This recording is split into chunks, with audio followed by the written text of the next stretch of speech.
It's an Aha Oho Adi sale. GT Holidays, South India's #1 travel brand. You know you are special when you're with GT Holidays. நலம் காக்கும் ஸ்டாலின், உங்கள் குடும்பத்தின் நலன் அரசின் பொறுப்பு. கட்டணமில்லா மருத்துவ சேவைகள். நக்கீரன் நேயர்களுக்கு வணக்கம். இந்த நேர்காணலுடைய சிறப்பு விருந்தினர் அகில இந்திய வங்கி அதிகாரிகள் கூட்டமைப்போட முன்னாள் பொதுச் செயலாளர் திரு தாமஸ் பிராங்கோ அவர்கள். அவரை வரவேற்கலாம். சார் வணக்கம். சார் வணக்கம் சார். இன்றைய தேதியில் பார்த்தீங்க அப்படின்னா 10ல் ஒரு 8 பேர் இல்லைனா 9 பேர் வந்து கையில் பணம் வச்சுக்கிறது இல்லை. எல்லாமே வந்து ஆன்லைன் பேங்கிங் ஆயிடுச்சு. ஜிபே, ஃபோன்பே அதில் தான் வந்து ஃபுல்லாக நம்ம டிரான்சாக்ஷன் பண்ணிட்டு இருக்கோம். ரொம்ப குறைவான மக்கள் தான் கையில் பணம் வச்சுருக்காங்க. அந்த மாதிரி ஒரு டிஜிட்டல் எக்கானமி வந்து நம்மளை சுற்றி இருக்கிற சமயத்தில் சமீபத்தில் கர்நாடகத்தில் ஒரு மிகப்பெரிய பிரச்சனை ஒன்று வெடிச்சது சார். அங்கே இருக்கக்கூடிய வியாபாரிகள் எல்லாமே வந்து இனிமேல் நாங்கள் வந்து யூபிஐயில் இது பண்ண மாட்டோம், பணம் மட்டும் தான் கொடுக்கணுன்ற மாதிரி ஒரு பெரிய போராட்டமே முன்னெடுத்தாங்க. இந்த போராட்டத்தின் பின்னணியில் என்ன இருந்தது அப்படின்னா, கர்நாடக அரசாங்கம் இந்த மாதிரி யூபிஐ நடவடிக்கைகளுக்கு பண பரிமாற்றம் பண்ணால் அதற்கும் வரி விதிக்கிறாங்க அப்படின்ற ஒரு கோஷத்தை முன்னெடுப்பு தான் அவங்க அந்த போராட்டத்தை நடத்திட்டு போனாங்க. இந்த போராட்டத்தை பற்றி உங்களுடைய முதற்கட்ட பார்வை என்ன சார்? இந்த ஒன்றிய அரசு டிஜிட்டல் பேமெண்ட்டை நம்ம மேல திணிச்சாங்க. உங்களுக்கு தெரியும், 2016 நவம்பர் 8ஆம் தேதி இரவு பணமதி நீக்கம் அறிவிக்கப்பட்டது. அப்போ என்ன சொன்னாங்கன்னு சொன்னா, இனிமே வந்து பண பரிவர்த்தனை குறைஞ்சிரும், நீங்க எல்லாரும் டிஜிட்டலை நோக்கி போனோம் அப்படின்னா. அதை ஊக்குவிக்கிறதுக்காக தான் அப்போதான் முதலாக பேடிஎம்க்கு லைசன்ஸ் கொடுத்தாங்க. பணமதிப்பு நீக்கத்துல மிகப்பெரிய லாபம் சந்திச்சது பேடிஎம். பிரதமரே அதனுடைய அட்வர்டைஸ்மெண்ட்ல அவருடைய முழு உயர போட்டோவை போட்டுதான் அந்த அட்வர்டைஸ்மெண்ட் ஃபுல் பேஜ்ல பேடிஎம் காரங்க போட்டாங்க. அதுக்கு பிறகு இந்த கூகுள் பே, பேபால், ரொம்ப நிறைய போன்பே இது வந்து பரவலாக பயன்படுத்தக்கூடியதாக ஆயிடுச்சு. அதுலயே கேள்வி இருக்கு. கூகுள் பே, கூகுளுக்கு வந்து ஒரு பேங்கிங் லைசன்ஸே கிடையாது. ஆனா அவங்களுக்கு யூபிஐல உள்ள எல்லாருக்கும் அக்சஸ் இருக்குது. அதனால அவங்க பயன்படுத்த முடிகிறது. அதை பார்த்து இன்னைக்கு ஆட்டோல போனாலும் சரி, ஒரு பெட்டி கடையில போனாலும் சரி, நீங்க வந்து எல்லாரும் ஒரு ஸ்டிக்கர் ஒட்டி வச்சிருக்கிறாங்க, ஸ்கேன் பண்ணிட்டு பே பண்ணுங்க. டீ கடை, பெட்டி கடை, வெத்தலைபாக்கு கடை எல்லாத்துலயும் கூட அதை பார்த்தோம். அதான் நீங்க சொன்ன மாதிரி 10ல் 9 பேர் இப்போ அந்த மாதிரி பண பரிவர்த்தனைக்கு மாறிட்டாங்க, அதை பயன்படுத்துறாங்க. முழுமையா அதை பயன்படுத்துறாங்களா இல்லையான்றது வேற. ஆனா அந்த ஒரு பழக்கம் என்பது இன்னைக்கு வந்துருச்சுன்றத கண்கூடாக பார்க்கிறோம். இந்த நேரத்துல இப்போ வந்து ஜிஎஸ்டி வசூலுக்காகத்தான் இந்த முயற்சி நடக்குது. அதாவது என்ன செய்திருக்காங்கன்னு சொன்னா, இந்த பணவர்த்தனை பற்றி உள்ள டீடைல்ஸ் ஒன்றிய அரசால பெற்றுக்கொள்ள முடியும். யூபிஐனுடைய டேட்டா வந்து அவங்களால கேட்டு வாங்க முடியும். Though it is suppose to be a secret, ரகசியமா வைக்கணும்னு சொல்லியிருந்தாலும் கூட இன்னைக்கு எதுவுமே இந்த நாட்டுல ரகசியம் இல்லை. ஸோ ஒன்றிய அரசுக்கு இந்த தகவல்கள் எல்லாம் வாங்கிக் கொள்ள முடியும், ரிசர்வ் பேங்க் ஆஃப் இந்தியாவுக்கு வாங்கிக்கிட முடியும்.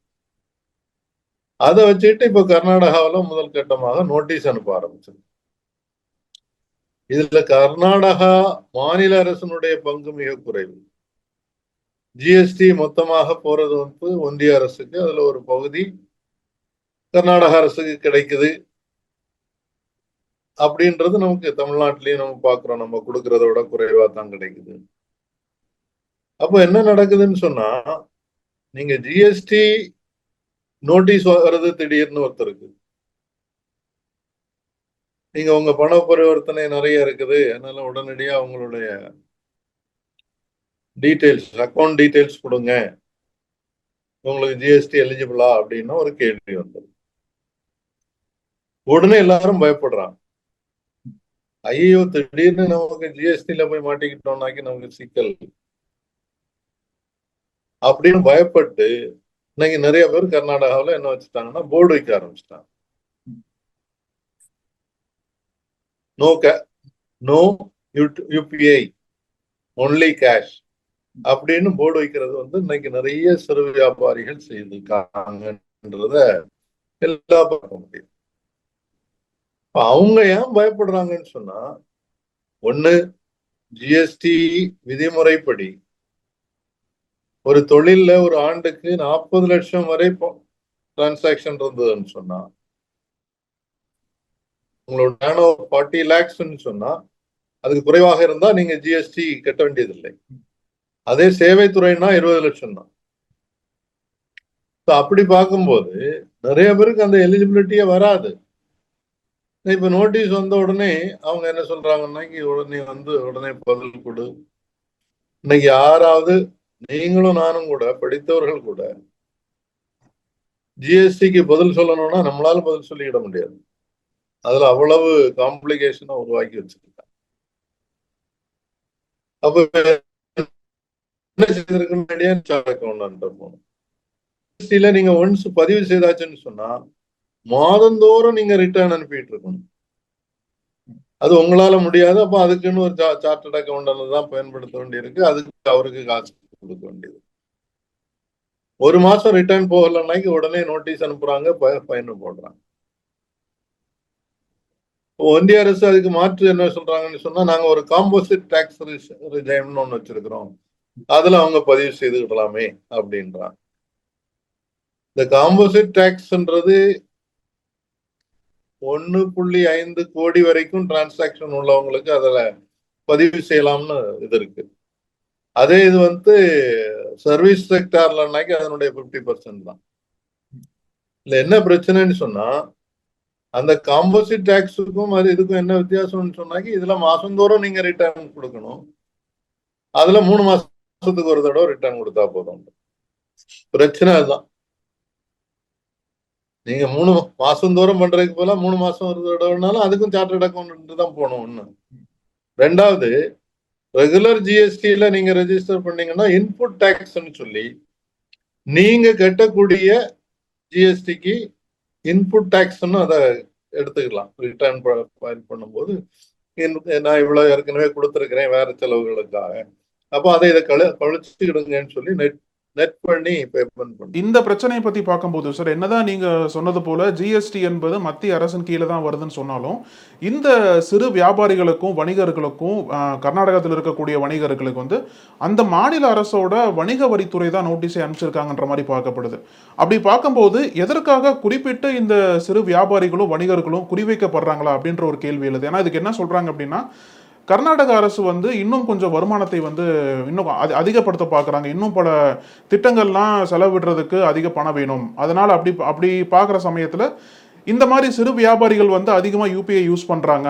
அப்படி பார்க்கும்போது அதுக்கு வரி போட்டோம் அப்படின்னா, அதுக்கு ஜிஎஸ்டி போட்டோம் அப்படின்னா அதுலேருந்து நமக்கு வரி வரும் அப்படின்ற மாதிரி ஒரு கணக்கு பின்னாடி வைக்கப்படுது சார். ஸோ உண்மையிலேயே எதுக்காக இந்த வியாபாரிகள்லாம் குறிவைத்து இந்த மாதிரி டார்கெட் பண்ணுறதா பார்க்குறீங்க சார்? முதல்ல ஒன்றிய அரசு இன்னைக்கு எல்லா விதத்திலையும் வரி வசூலை அதிகரிக்கணும்ன்றதுக்கு முயற்சி செய்கிறது. அதுக்காக தான் புதுசா நம்ம அப்பப்ப அவங்க ஜிஎஸ்டி வரியை மாத்துறாங்க. புதிய பொருட்களுக்கு மேல கூட வரி போடுறத நம்ம கண் கூட பாக்குறோம். அதே நேரத்துல மாநில அரசும் என்ன பாக்குதுன்னு சொன்னா, மாநில அரசுக்கு வரி வசூல் கூடுதல், அவர் அந்த ஜிஎஸ்டியில ஷேர் கூடுதல் கிடைச்சாதான் அவங்க செலவழிக்க முடியும். நீங்க சொன்ன மாதிரி பல்வேறு நலத்திட்டங்களுக்கு பணம் செலவழிக்கிறதுக்கு மாநில அரசு கிட்ட காசு இல்லை. அதுக்கு பதிலாக இப்ப அவங்க கடன் வாங்குறாங்க. கடன் வாங்கும் போதும் ஒரு நிபந்தனை இருக்குது, உங்க கடன் முன்னுக்கு மேல போகக்கூடாதுன்னு. ஜிடிபியினுடைய 3% மேல போகும். அப்படி வரும்போது அவங்களுடைய கடன் வாங்கக்கூடிய சக்தி என்பது குறைஞ்சு போகுது. இப்ப வேற வழி இல்லாமல் என்ன செய்ய வேண்டியது இருக்குன்னாக்கி, இந்த வரியை அதிகரிப்பதற்கு என்னென்ன வழின்னு பாக்குறது. முன்னால கமர்ஷியல் டாக்ஸ் இருந்தது, இப்போ ஜிஎஸ்டிக்கு போன பிறகு கமர்ஷியல் டாக்ஸ் கிடையாது. ஆனா மாநிலத்தினுடைய வரித்துறை என்பது ஒண்ணு இருக்கு, அவங்க இதை ஃபாலோ பண்ணலாம். அதுக்கு பெரிய தேவை கிடையாது என்ன பொறுத்தவரையில. ஏன்னா ஜிஎஸ்டி ஒன்றிய அரசு ஃபாலோ பண்ணும்போது மாநில அரசு அதுல போய் தலையிடுவதற்கு அவசியம் இல்லை. பல மாநில அரசுகள் அதுக்காக தான் என்ன செய்யறாங்கன்னா, அவங்களுக்கு கொஞ்சம் எங்கெல்லாம் வரி வசூலிக்கிறதுக்கு வாய்ப்பு இருக்கோ அதுல கொஞ்சம் பார்த்தீங்கன்னா, பெட்ரோல் டீசல்ல ஒரு பகுதி மாநில அரசுக்கு பகுதி இருக்கு, அவங்க போட்டுக்கலாம், அது போடுறாங்க. அதே மாதிரி எக்ஸைஸை பொறுத்தவரையில நம்ம பார்க்கிறோம் எல்லா மாநிலங்கள்லயும் சாராய வியாபாரம். சாராயம்னா இன்னைக்கு ஃபாரின் லிக்கர்னு சொல்லிக்கிறோம், ஃபாரின் இல்ல. ஆனா அதுல நிறைய சேல்ஸ் இது பண்றது என்னத்துக்கு ஊக்குவித்ததுக்கு காரணமே என்னன்னு சொன்னா அந்த எக்ஸைஸ் டியூட்டியில ஒரு கணிசமான பகுதி மாநிலத்துக்கு வருதுன்னு சொல்லி. அந்த விதத்துல இன்னைக்கு ஒன்றிய அரசினுடைய கொள்கைகளின் அடிப்படையில் மாநில அரசுகளும் வரி வசூலை அதிகரித்தால்தான் மாநில அரசுகள் செயல்பட முடியும் அப்படின்னு ஒரு சூழ்நிலை வந்துடுச்சு. அதனாலதான் அந்த மாநில அரசுகளும் இதுல தலையிட்டு நோட்டீஸ் அனுப்புறாங்க. ஆனா அதன் விளைவு என்பது ரொம்ப மோசமாக இருக்கும்ன்றதுதான் என்னுடைய கருத்து. சார், மாநில அரசு ஒரு பக்கம் நோட்டீஸ் கொடுத்தாலும் இதுல பல தவறுகள் நடக்குதா சொல்றாங்களே சார். இப்போ ஒரு உதாரணத்துக்கு சொல்லணும் அப்படின்னா, வியாபாரிகள் வந்து யூபிஐ யூஸ் பண்றாங்க. ஆனா யூபிஐல அவங்க அனுப்புற பணம் எல்லாமே வியாபாரம் சம்பந்தப்பட்டு இருக்காது. அவங்களோட தனி தேவைகளுக்கு அனுப்பலாம், தெரிஞ்ச நண்பர்களுக்கு பணம் அனுப்பலாம், வியாபாரத்திற்கும் பணம் அனுப்புவாங்க. இருந்தாலும் இந்த மாதிரி தேவைகளுக்கும் யூபிஐ பயன்படுத்தி பணம் அனுப்புவாங்கல்ல சார். அப்ப எல்லாமே வியாபாரத்தில் அனுப்புறாங்களா அப்படின்றத எப்படி கண்டுபிடிக்க முடியும் நம்மளால? வியாபாரத்துக்கு தான் நீங்க வரி போட முடியும். ஒரு வியாபாரி வந்து இன்னொரு தனிப்பட்ட நண்பருக்கு யூபிஐ பயன்படுத்தி பணம் அனுப்புனாரு அப்படின்னா அது வியாபாரத்துக்கு கீழே வராது. அப்படி இருக்கிற சமயத்துல எப்படி அதை கண்டறிஞ்சு வியாபாரத்துக்கு மட்டும்தான் நீங்க வரி போடுற சமயத்துல இதெல்லாமே ஒரு பெரிய குளறுபடியா இருக்காதா சார்? நிச்சயமா அது பெரிய குளறுபடியை தான் உருவாக்குது. உதாரணத்துக்கு நான் ஒரு பிசினஸ்மேன், நான் ஊபர்ல டிராவல் பண்றேன், டாக்ஸிக்கு பே பண்றேன். அது என்னுடைய பிசினஸ் எக்ஸ்பெண்டிச்சர்ல என்னுடைய பர்சனல் எக்ஸ்பெண்டிச்சர். அதே மாதிரி என்னுடைய பையனோ பொண்ணோ வேலை பார்த்துக்கிட்டு இருக்காங்க, அவங்க எனக்கு பணம் அனுப்பி வைப்பாங்க. அது வந்து எனக்கு தொழில வரக்கூடிய வருமானம் அல்ல. இப்ப இதுல என்ன ஆகுதுன்னு சொன்னா, ஒன்ஸ் நோட்டீஸ் வந்தாச்சுன்னு சொன்னா நீங்க ஒரு சார்ட்டர்ட் அக்கௌண்டோட போய் உட்கார்ந்துருந்து இது அவ்வளவுக்கும் விளக்கம் கொடுத்து அவர் இது வந்து தனி, இது பர்சனல், இது பிசினஸ் இப்படின்னு பிரிச்சு அவர் வந்து பதில் கொடுத்துட்டு இருக்கணும். அதுக்கு கணிசமான செலவுகள் வருது. இதுல நான் கண்கூடாக தெரிந்து கொண்ட சில விஷயத்தையும் சொல்றேன், மன வருத்தமா தான் இருக்கு. பல நேரங்கள்ல இந்த மாதிரி நோட்டீஸ் அனுப்பிட்டு வந்து காசு வசூலிக்கிறதும் நடக்குது. நோட்டீஸ் வந்த உடனே நீங்க பயப்படுறீங்க. அப்போ வந்து இல்லைங்க, நீங்க இவ்வளவு பணம் கட்டிருங்க, நாங்க பாத்துக்கிடுறோம்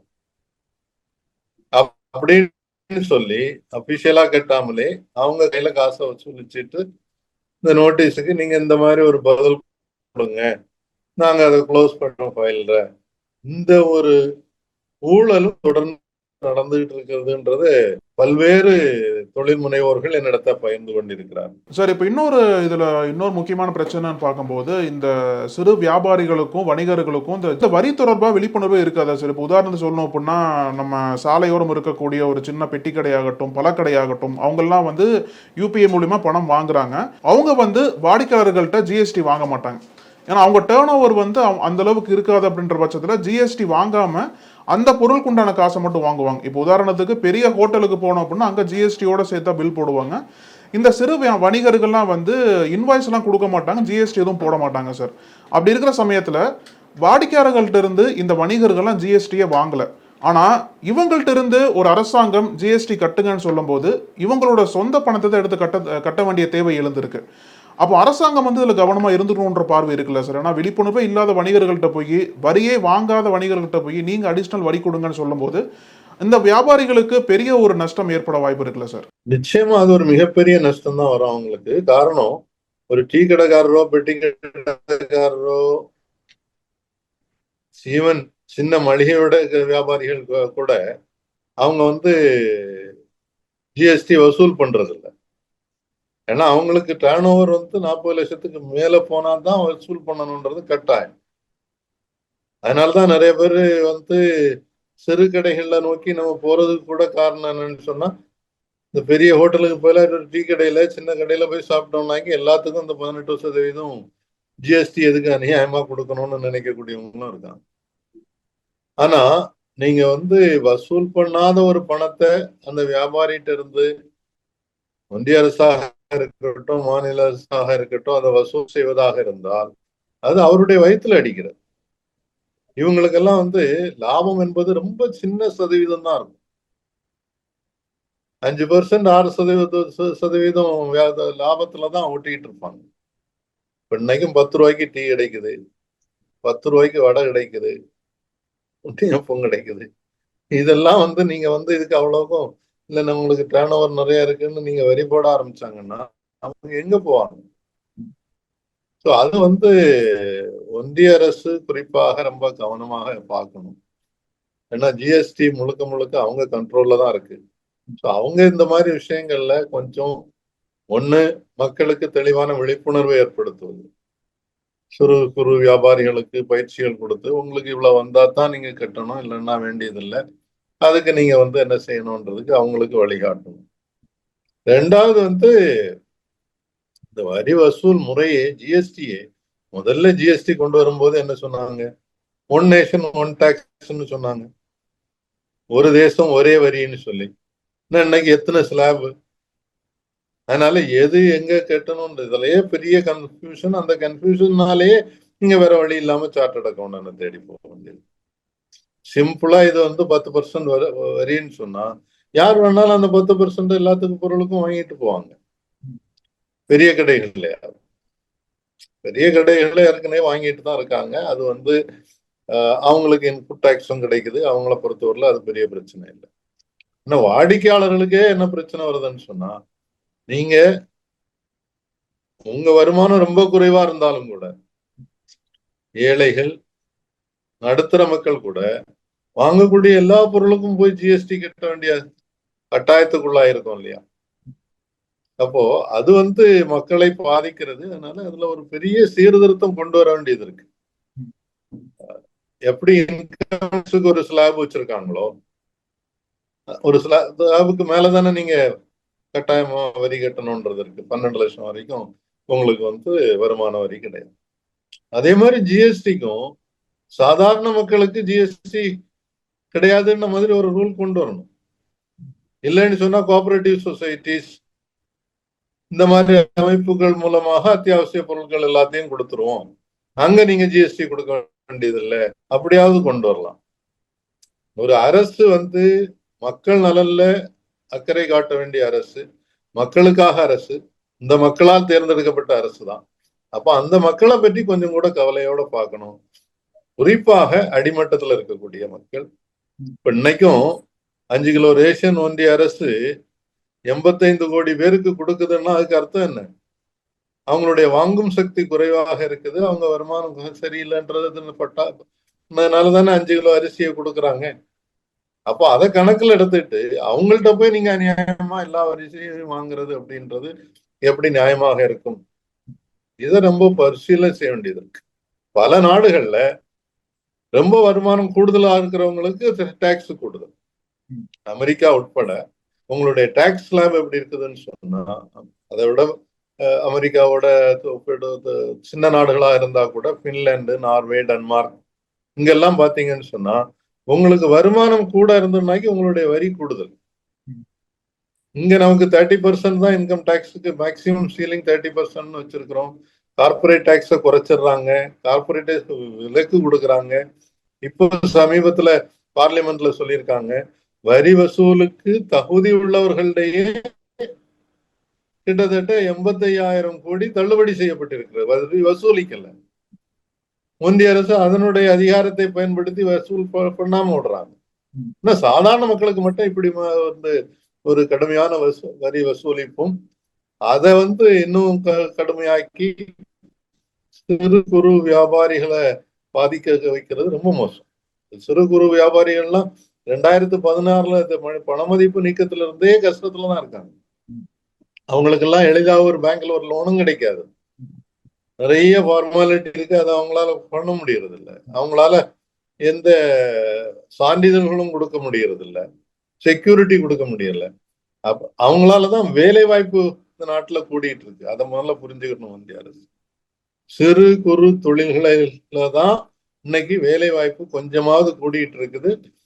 மற்ற அமைப்பு சார்ந்த தொழில்கள் எல்லாம் வேலை வாய்ப்பே இல்லாமல் போயிட்டு இருக்கு. 46 வருஷத்துல மிக அதிகமான வேலையில்லா திண்டாட்டத்துல இன்னைக்கு இருக்கும்னு சொல்லி அரசே ஒத்துக்கிட்டு இருக்குது. அப்போ அதுக்கு ஏற்றபடி அவங்க நிறைய மாற்றணும். மக்களுக்கு வாங்கும் சக்தியும் வேலை வாய்ப்பு என்பது ஒருத்தர் சுமையாக மாறக்கூடாது. சார், இப்போ இதில் இன்னொரு விவகாரம் என்ன அப்படின்னா, வணிகர்கள் ஒரு வகையில் வந்து அந்த போராட்டம் பண்ணி யூபிஐ வேணான்னு சொல்லும்போது அது அவங்கள வந்து பாதிக்குன்ற மாதிரி சொல்கிறாங்க. இப்போ வந்து கஸ்டமர்ஸ் கடைக்கு போகிறாங்க அப்படின்னா பெருவாரியான கஸ்டமர்ஸ் வந்து கையில் கேஷில் அவங்க வந்து கூகுள் பேயில் தான் பணம் அனுப்புகிறாங்க. இப்போ அந்த மாதிரி சுச்சுவேஷனில் வணிகர்கள் வந்து யூபிஐ ஏற்றுக்க மாட்டோம் அப்படின்னா அவங்களுக்கு கஸ்டமர்ஸ் வந்து அவங்களுக்கு வணிகம் நடக்காதாங்க.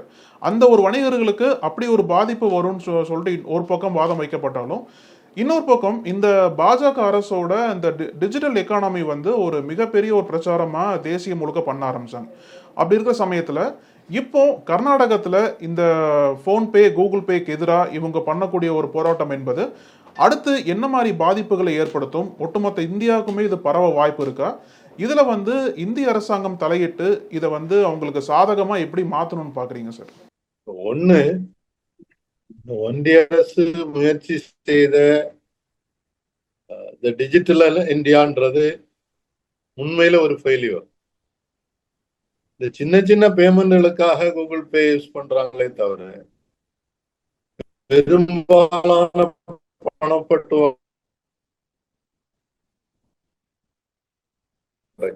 நீக்கம் செய்யப்பட்ட போது கரன்சி இன் சர்க்குலேஷன் மக்களுடைய கையில புழங்கி கொண்டிருந்தனோட கேஷனுடைய அமௌண்ட் வந்து 17.4 லட்சம் கோடி.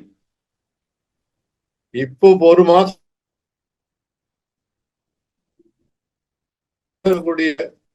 கேஷனுடைய அமௌண்ட் வந்து 38.1 லட்சம் கோடி.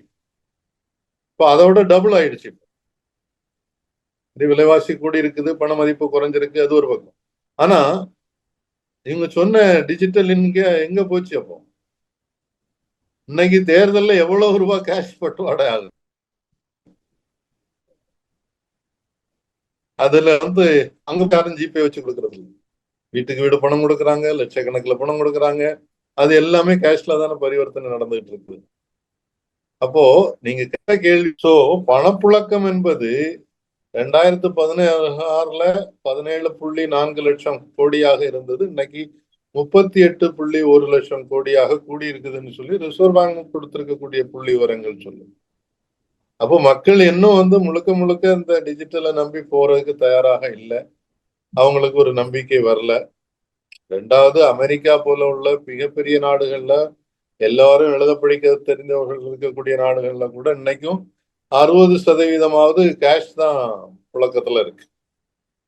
அதே நேரத்துல இந்த ஜிபே, போன்பே இதெல்லாம் வந்து நமக்கு சின்ன சின்ன டிரான்சாக்சனுக்கு ரொம்ப யூஸ்ஃபுல்லா இருக்கு. ஒண்ணு கையில நிறைய கேஷ் எடுத்துட்டு நடக்க வேண்டியது இல்லை.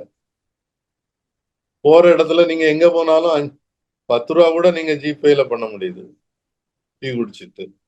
அது எளிதாக இருக்கு, அதை பயன்படுத்திட்டு இருக்காங்க மக்கள். இப்ப அவங்களுக்கு திடீர்னு என்னமோ காசு எடுத்துட்டு போனா தான் கடைக்கு போனோம்னும் போது அது அவங்களுக்கு கஷ்டமா. இதனால வியாபாரிகளுடைய வியாபாரம் பாதிக்கப்படும். நீங்க இந்த போர்டு வச்சிடறது சந்தோஷமா ஈஸியா வச்சிடலாம். அதனால எவ்வளவு வாடிக்கையாளர்கள் குறைய போகிறார்கள் பொறுத்திருந்து தான் பார்க்கணும். அந்த ஒரு பழக்கத்தை நம்ம உருவாக்கி விட்டோம்ல. வருஷ கையில வைக்கிறது இல்ல, மேக்சிமம் வச்சிருந்தாலும் பர்ஸுக்குள்ள இருக்கிறது ஒரு ஏடிஎம் கார்டு தான் வச்சுக்கிடுறாங்க. அது இல்லாமல் கேஷ் நிறைய எடுத்துட்டு யாரும் நடமாடுறது.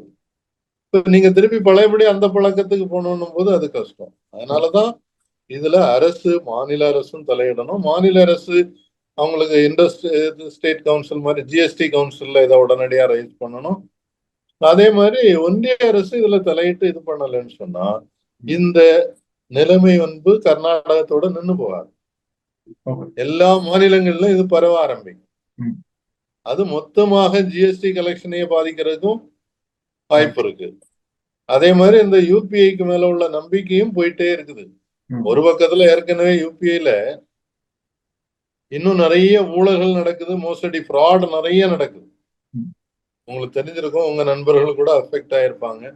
பேங்க்ல இருந்து போன் பண்றேன்னு சொல்லி கூப்பிடுறாங்க. உங்க அக்கௌண்ட்ல ஒரு சின்ன பிரச்சனை இருக்குது, அந்த ஆதாரம் எதுவும் லிங்க் ஆகல கரெக்டா, அதனால கொஞ்சம் நாங்க ஒரு பாஸ்வேர்டு அனுப்புறோம், 1 டைம் பாஸ்வேர்டு, அதை உடனே ஷேர் பண்ணுங்க, கரெக்ட் பண்ணிடுறோம் அப்படின்றாங்க. நீங்க நம்பிட்டு பேங்க் மேனேஜர் தான் பேசுறாருன்னு சொல்லி கொடுத்துடுறீங்க. ம். அதுக்கு பிறகு அந்த பணம் உங்க அக்கௌண்ட்ல இருக்கிற பணம் அவ்வளவும் சில நொடிகள்ல காணாம போயிடுது. அத இதுவரைக்கும் எங்கேயாவது வசூலிச்சு திருப்பி கொடுத்துருக்காங்களான்னாக்கி இல்ல. எனக்கு தெரிஞ்சு அதுவும் குறிப்பாக ஓய்வு பெற்றவர்கள் தான் ரொம்ப ஈஸியா இதுல மாட்டுறாங்க. அவங்க அக்கௌண்ட்ல இருக்கக்கூடிய எல்லா பணமும் 1.5 லட்சம் 2 லட்சம் எல்லாம் காணாம போயிருது. கம்ப்ளைண்ட் கொடுக்குறாங்க, திருப்பி கிடைக்கிறது இல்ல. இதுவரை நான் பார்த்ததுல ஒரே ஒரு கேஸ்ல அந்த பணத்தை அந்த பேங்க் திருப்பி கொடுத்ததே தவிர அந்த பேங்கால வசூல் பண்ண முடிச்சுதா இல்லையான்னு தெரியாது. உங்களுக்கும் நீங்க பார்த்திருப்பீங்க, தயாநிதி மாறனுடைய மனைவியினுடைய அக்கௌண்ட்ல இதே மாதிரி பணம் போயிடுச்சு. அவர் அதை உடனே கம்ப்ளைண்ட் பண்ணாது, பத்திரிகையில வந்தது. அதனால அந்த பேங்க் ஒரு தனியார் வங்கி, அவங்க உடனே அந்த பணத்தை திருப்பி கொடுத்துட்டாங்க. ஆனா இதே மாதிரி எல்லாருக்கும் கிடைக்குதான்னா கிடைக்கல. அப்ப அந்த யூபிஐ பிளாட்ஃபார்மே இன்னும் செக்யூர்டா இல்ல 100% ஒரு ஆபத்து இருக்கு.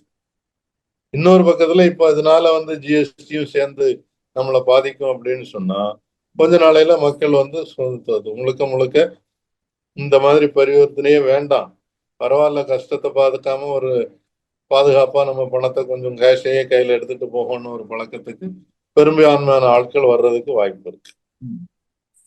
ஏற்கனவே வட மாநிலங்கள்ல பாக்குறோம், பல நேரங்கள்ல அவங்களுக்கு இதை பயன்படுத்த தெரியல. ஜிபேயா இருக்கட்டும், ஈவன் ஏடிஎம் பயன்படுத்த தெரியல, எழுத வாசிக்க தெரியல. இன்னொருத்தரை நம்பி அவங்கள்ட்ட கொடுக்குறாங்க. சில நேரங்கள்ல அவங்களும் மோசடி செய்யறாங்க. நம்பி ஒருத்தர்கிட்ட கொடுக்குறீங்க, அவர் உங்களுக்கு முன்பின் பழக்கம் இல்லாதவர், ஐயா தயவு செய்து கொஞ்சம் இதை கொஞ்சம் அனுப்பி விட்டுருங்க அப்படின்ன உடனே அவங்க சரின்னு சொல்லி அனுப்பி விட்டுறாங்க. அதே மாதிரி ஏடிஎம்ல பணம் எடுத்து கொடுத்துருங்கன்னா எடுத்து கொடுக்குறாங்க.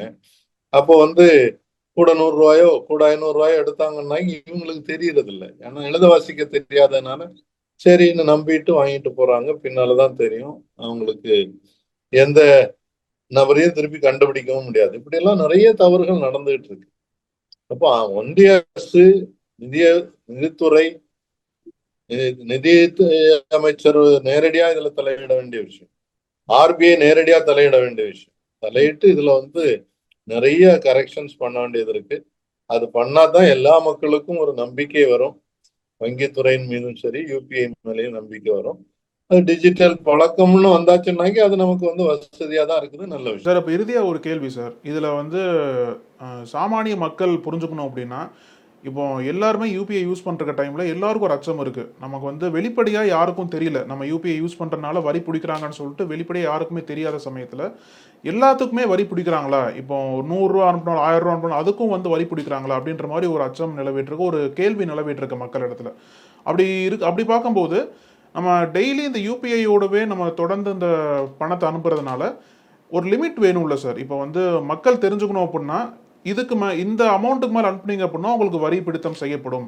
அந்த வரி பிடித்தம் என்பது எப்படி செய்யப்படும், எப்படி அந்த மக்கள் அந்த வரியை செலுத்தணும் அப்படின்னு பார்க்கும்போது அந்த லிமிட் எவ்வளவு, அது மட்டும் இல்லாமல் இதில் இருக்கக்கூடிய பல குழப்பங்களை மக்கள் தெரிஞ்சுக்கணும் அப்படின்னா நீங்க என்ன விளக்கம் கொடுப்பீங்க சார்? இல்லை, ஒன்று, இந்த யூபிஐ பயன்படுத்துற டிரான்சாக்ஷனை வித்தியாசப்படுத்தி பார்க்க தெரியணும். நீங்க இந்த ஜிபே இதெல்லாம் பண்ணும்போது அனுப்புறது அமௌண்ட் ரொம்ப குறைவான அமௌண்ட் தான். அதுக்கு இன்னைக்கு எந்த வரியும் கிடையாது, சார்ஜஸும் கிடையாது, சர்வீஸ் சார்ஜஸும் கிடையாது. ஆனால் நம்ம பழகிட்டோம்னு வரும்போது ஒரு நாள் இதுலயும் ஒரு சர்வீஸ் சார்ஜ் பிடிக்க ஆரம்பிப்பாங்க. கூகுள் பே பல நாடுகள்ல ஏற்கனவே சர்வீஸ் சார்ஜ் வசூல் பண்ண ஆரம்பிச்சுட்டாங்க. இந்தியாவில் இன்னைக்கு வசூல் பண்ணல, ஒரு கொஞ்ச நாளையில அது இங்கேயும் வரும். ரெண்டாவது, இதே யூபிஐ பயன்படுத்தி தான் நம்ம பேங்க் மூலமாகவும் பணத்தை எல்லாம் டிரான்ஸ்பர் பண்ணும். அந்த பணத்தை டிரான்ஸ்பர் பண்ணும் போதும் அதுக்கு பேங்க் வசூலிக்கிறது என்பது சர்வீஸ் சார்ஜஸ், டிரான்சாக்ஷன் சார்ஜஸ் வச்சிருக்கிறாங்க. ஒரு உதாரணத்துக்கு ஏடிஎம்ல பணம் எடுக்கிறீங்க, எந்த பேங்கினுடைய ஏடிஎம் வரைக்கும் உங்களுக்கு பக்கத்துல இருக்கக்கூடிய எந்த ஏடிஎம்ல போயும் பணம் எடுத்துக்கிட முடியாது. அதே ஒரு மாசத்துல 3 தடவை எடுத்தா சார்ஜ் கிடையாது, 4வது தடவை எடுத்தீங்கன்னா அதுக்கு சார்ஜ் வந்துடும். அதே மாதிரி கேஷ் டிரான்சாக்ஷன் சார்ஜஸ் வச்சிருக்காங்க. அது ஒவ்வொரு பேங்க்கும் ஒவ்வொரு லிமிட் வச்சிருக்கிறாங்க. அது இல்லாமல் பணம் பெரிய அளவுல பணம் டிரான்ஸ்பர் பண்றதுக்கு நெஃப்ட்னு ஒரு ஸ்கீம் இருக்கு. அதுல வந்து நீங்க ஒரு பேங்க்ல உங்க அக்கௌண்ட்ல இருந்து இன்னொரு அக்கௌண்ட்டுக்கு வேற ஒரு பேங்க்ல இருக்கக்கூடிய அக்கௌண்ட்டுக்கு கூட அதை அனுப்பலாம்.